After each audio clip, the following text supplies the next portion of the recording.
Submarine के बारे में इंटरेस्टिंग बात यह नहीं है कि यह पानी के अंदर कैसे रहती है। इंटरेस्टिंग बात यह है कि यह एकदम कंप्लीटली पैक्ड बॉक्स की तरह है और इसके अंदर ऑक्सीजन भी यूज होती है, इंजन भी यूज होते हैं इलेक्ट्रिसिटी जनरेट करने के लिए, और भी बहुत मशीनें हैं। उनसे जो एग्जॉस्ट निकलता है उनको हम पानी में नहीं छोड़ सकते, क्योंकि पानी में छोड़ा तो पानी में बबल्स क्रिएट होंगे और दुश्मन को पता लग जाएगा कि यहाँ पर कोई सबमरीन है और वह उसको उड़ा देगा। अब सोचो कि कोई सबमरीन में कोई डीजल इंजन चल रहा है तो वह कितना पॉल्यूशन क्रिएट करता है, उसको कैसे मैनेज करते हैं। इस बंद डिब्बे के अंदर सब कुछ इसी के अंदर होता है और बाहर आपको पानी के साथ में कोई भी ऐसी एक्टिविटी नहीं करनी है जिससे पानी में हलचल पैदा हो। जो पीछे की तरफ प्रोपेलर लगे रहते हैं इस सबमरीन को आगे बढ़ाने के लिए, उनको भी इस तरीके से डिजाइन किया जाता है कि जब यह सबमरीन आगे चलती है तो वह पानी के अंदर बबल्स क्रिएट ना करे, एकदम साइलेंटली पानी में आगे की तरफ बढ़ते रहे। और इंटरेस्टिंग बात यह है कि जो भी नेवी के सबमरीन होते हैं उनके अंदर कोई भी ग्लास या कोई भी विंडो नहीं होती है जिससे वह बाहर ओशियन को देख सके। यह कंप्लीटली एक बॉक्स की तरह पैक होती है।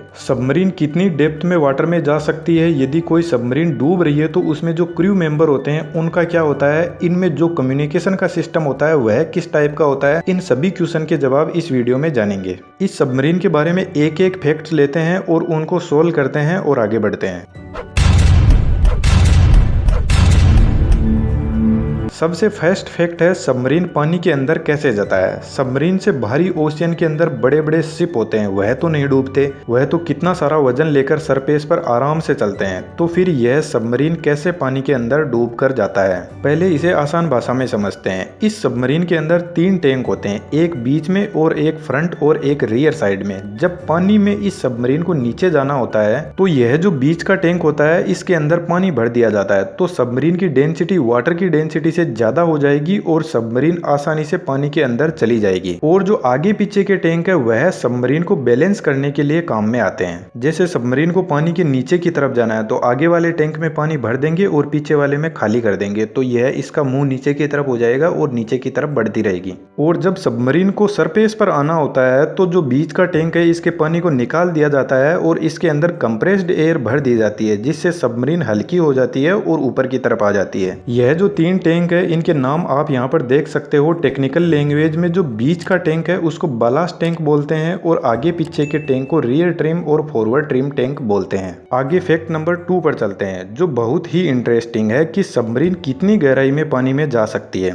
देखिए सबमरीन कितनी गहराई में जा सकती है इसके बारे में कोई भी देश की नेवी इसके बारे में कुछ भी नहीं बताती है, क्योंकि यही तो इसकी हिडन क्वालिटी होती है। जब सबमरीन को किसी पर अटैक करना होता है तो वह पानी में कौन सी जगह पर है इसके बारे में दुश्मन को ज्यादा जानकारी ना हो, यही बेहतर रहता है। लेकिन इंटरेस्टिंग यहाँ पर यह है कि यदि हम ओशियन को डेप्थ के अकॉर्डिंग डिवाइड कर दे तो यह सबमरीन का एरिया होता है कि कौन से एरिया में यह सबमरीन काम करेगी और कौन से एरिया से यह अटैक करेगी। टेस्ट डेप्थ वह एरिया है जिसमें सबमरीन अपने नॉर्मल ऑपरेशन को परफॉर्म करती है नॉर्मल कंडीशन के अंदर। इसके बाद यदि और डेप्थ में जाए तो आती है ऑपरेटिंग डेप्थ। इस एरिया में सबमरीन अपने जो भी ऑपरेशन है वह अच्छे से परफॉर्म कर सकती है। जब कोई वार होती है तो इस एरिया से सबमरीन को ऑपरेट किया जाता है। एक तरीके से ऐसा कहा जा सकता है कि सबमरीन की जो पानी में डेप्थ में जाने की कैपेसिटी होती है उसमें से इस ऑपरेटिंग डेप्थ के अंदर यह सबमरीन सही से काम करती है, अपने पूरे ऑपरेशन को अच्छे से परफॉर्म कर सकती है। लेकिन यदि सबमरीन इसके आगे और चली गई पानी की डेप्थ में तो इस एरिया को क्रश डेप्थ बोलते हैं। यहाँ पर सबमरीन के साथ में कुछ भी हो सकता है, क्योंकि अब सबमरीन डूबने की कंडीशन में आ गई है और इतनी गहराई में सबमरीन पर पानी का प्रेशर इतना ज्यादा होगा कि वह इस प्रेशर को सहन नहीं कर सकती,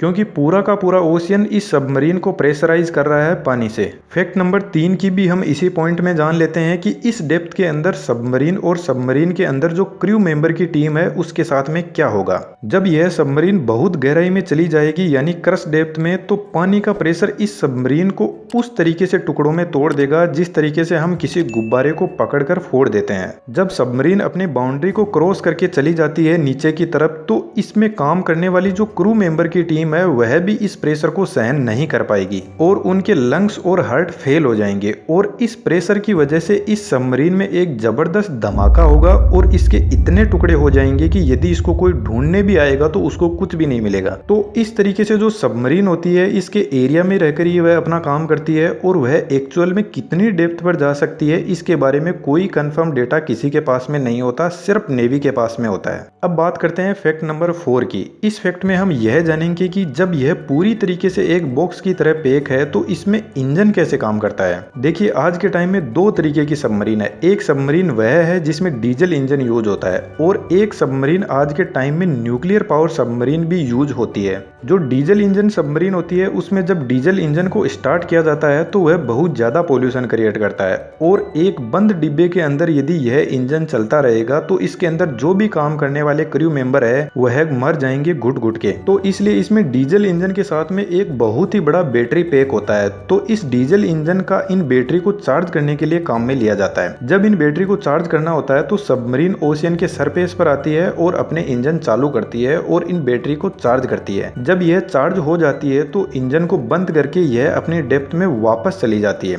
डीजल इंजन वाली सबमरीन को 48 आवर के बाद में एक बार सरफेस पर आना ही पड़ता है बैटरी को रिचार्ज करने के लिए और इन्हीं बैटरी से एक मोटर के थ्रू जो प्रोपेलर लगा है इस सबमरीन को आगे बढ़ाने के लिए वह रोटेट होता है और इसमें जो इलेक्ट्रिसिटी का सोर्स है वह भी इन्हीं बैटरी से मिलता है। इसके अलावा जो न्यूक्लियर पावर सबमरीन होती है उसके अंदर बैटरी वाला सिस्टम नहीं होता है। वह इंजन ही एनी टाइम इलेक्ट्रिसिटी जनरेट करता है और सबमरीन को चलाता है। न्यूक्लियर पावर से यहाँ पर स्टीम टरबाइन के थ्रू इलेक्ट्रिसिटी जनरेट की जाती है। इसी वजह से यह सबमरीन 90 दिनों तक पानी में रह सकती है, लेकिन इसकी कॉस्ट भी बहुत ज्यादा है।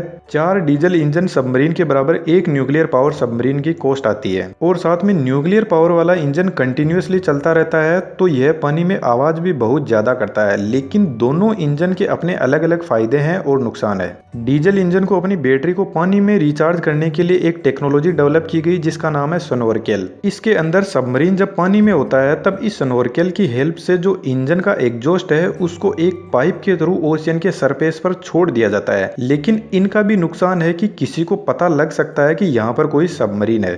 सबमरीन के अंदर ओशियन का जो पानी है उसी को डिस्टिलेशन की प्रोसेस से पीने लायक बनाया जाता है और ओशियन के पानी से ही ऑक्सीजन निकालकर यहाँ पर काम में ली जाती है क्रू मेंबर्स के सर्वाइवल के लिए। बाकी टाइम टू टाइम सबमरीन को अपनी ऑक्सीजन को मेंटेन करने के लिए बैटरी को रिचार्ज करने के लिए सरफेस पर आना ही पड़ता है और पानी में यह सिक्योरिटी पर्पज से इन सब को नहीं छोड़ सकते। फैक्ट नंबर 5, सबमरीन का कम्युनिकेशन सिस्टम कैसे काम करता है। देखिए जो जीपीएस सिस्टम होता है वह पानी में काम नहीं करता है, इसलिए सबमरीन में sonar, sound and navigation and ranging system use होता है। यह डिवाइस पानी में साउंड वेव को छोड़ता है और जब कोई दूसरा शिप या सबमरीन इसके एरिया में आता है तो यह साउंड वेव सामने वाली डिवाइस से टकराकर वापस इसी के पास में आ जाती है। उसी से यह डिटेक्ट करता है कि यहाँ पर कोई डिवाइस है। लेकिन जब सबमरीन को सरफेस पर कांटेक्ट करना है तो यह सबसे बड़ी प्रॉब्लम है, क्योंकि रेडियो वेव पानी के अंदर काम नहीं करती है तो जीपीएस काम नहीं करेगा। और आज भी जब सबमरीन पानी की गहराई में होती है तो अर्थ से कांटेक्ट करने के लिए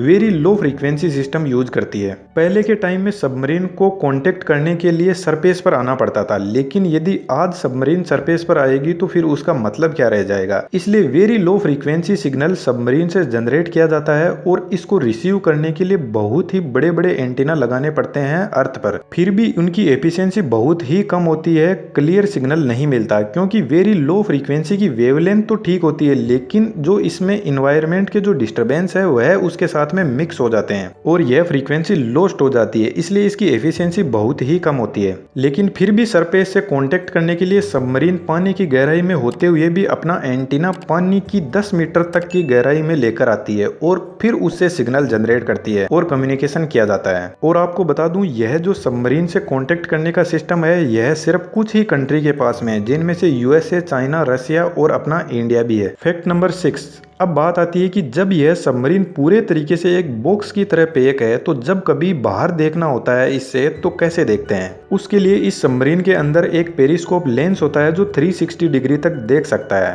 और आजकल यह लेटेस्ट टेक्नोलॉजी की वजह से नाइट में भी अच्छे से देख सकता है, ऑब्जेक्ट को बड़ा करके देख सकता है। तो बेसिकली पेरिस्कोप लेंस ही है जो सबमरीन के बाहर देख सकता है और यह लेंस सबमरीन के ऊपर लगा रहता है। सबमरीन का जो भी कम्युनिकेशन सिस्टम होता है यह सबमरीन के ऊपर ही होता है। फैक्ट नंबर 7, अब यहाँ पर कैसे पता चलेगा कि इस सबमरीन को पानी में जाना कहाँ पर है, कहाँ पर इसको रुकना है, क्योंकि बाहर तो इसमें देखने के लिए कुछ है ही नहीं। देखिए ओशियन में भी नेविगेशन सिस्टम होता है। जब यह सबमरीन सरफेस के पास में होती है तो अपने एंटीना को यूज करके सैटेलाइट के थ्रू अपनी पोजीशन को पता करती है। लेकिन जैसा कि मैंने कहा कि पानी में जीपीएस काम नहीं करता, तो यहाँ पर ओशियन का जो नेविगेशन सिस्टम होता है जो पानी के अंदर काम करता है उसका नाम है आईजीएस यानी इनर्शियल गाइडेंस सिस्टम। यह बहुत ही एक्यूरेट होता है और इस सिस्टम के अंदर बहुत सारे सेंसर होते हैं, जैसे एक्सीलरोमीटर होता है, जायरोस्कोप होता है। इन सेंसर की हेल्प से जो कंप्यूटर होता है वह कैलकुलेशन करता है और हमें डिजिटल फॉर्म में रिप्रेजेंट करता है कि हमारी एक्चुअल में पोजीशन कहाँ है, हम किस साइड में जा रहे हैं, आगे चल रहे हैं या पीछे चल रहे हैं,